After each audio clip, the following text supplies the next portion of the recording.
What is it going to take for CTOs and other C-suite executives to stay relevant in the future? Yeah, I think that's a really, really good question. It's becoming increasingly challenging for boards of directors, senior executives within the companies, because, I mean, people like to say technology is moving so fast.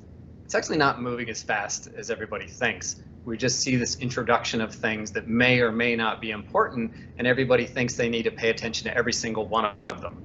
I think the most important thing for these people to understand is what's most important to my company. So thinking about, if you're a retailer, how is AI going to change the way I manage my logistics? How is it going to change the way I manage my inventory systems? How is it going to manage the way my store is run? How am I going to use robotics in the future as it relates to those things? So those are, two technology areas, two big ones, but they don't need to necessarily worry about autonomous vehicles, or maybe worry about alternative energies or digital health or some of these other areas. I think that's the thing. Everybody thinks they need to pay attention to everything, as opposed to really narrowing down their focus to what is most important to my core business. And that's a challenging thing. And maybe sometimes you need to have someone come in and tell you what that is. So maybe people bring in a Booz Allen, or they bring in a McKinsey, or they bring in some of these consulting firms to help them understand these things. And then, it's a matter of just, you don't need to have, again, the deep subject matter expertise, but you need to know enough about the key kind of top level trends.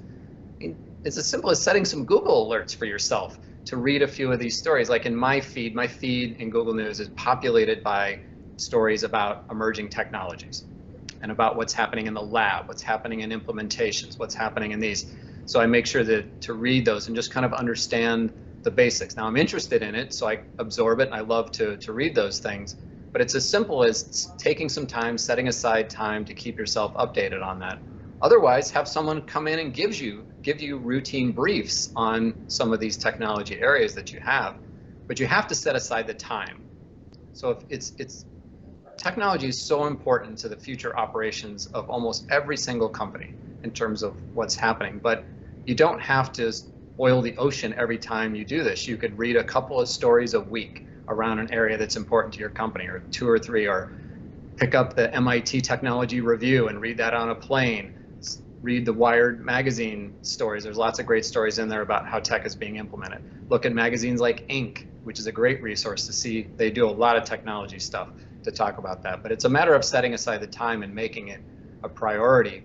So cybersecurity, though, is the area where everybody has to become a much bigger expert, and that includes boards of directors. Boards of directors have kind of punted on cybersecurity responsibilities, whether they've punted it to an audit committee, whether they've set aside a particular committee within their board to look at this issue. So our Audit, Finance, and Investment Committee has jurisdiction and oversight for our cybersecurity best practices within our organization, and they take a lot of pride in making sure that we're at the forefront and doing all the right things that we need to do for that. And I think boards need to take much more responsibility for the cyber posture of their companies themselves, instead of pushing it all back on staff and saying, you guys messed up, when it's sometimes the lack of oversight and accountability that leads to these challenges. So if the CEO isn't holding his internal staff accountable for making sure that they're following the best practices of cyber, that's on the CEO, and it's also on the board for letting him do that, letting him or her do that. So I think that's an area where everybody needs to become a lot more, maybe not of an expert, but needs to pay attention a lot more and have a better understanding of what their company is doing, so that when these things do happen, they'll understand better why they happen and what they can do to fix them in the future. There's a framework that the National Institutes of Science and Technology developed here in the US called the NIST Cybersecurity Framework, and it outlines a really robust set of best practices that companies should be following to make sure that their cyber posture is really strong. I bet you more than half the companies are barely doing any of those things, because every time we see these major breaches, we find out they weren't doing penetration testing, they weren't doing phishing training for their staff, they weren't making sure that their critical assets were identified and protected and duplicated in a place where they couldn't be ransomwared. All these different things that happen, and that's just a failure of leadership to not do that, because all those tools are readily available from any number of vendors to be able to come in and make those things happen.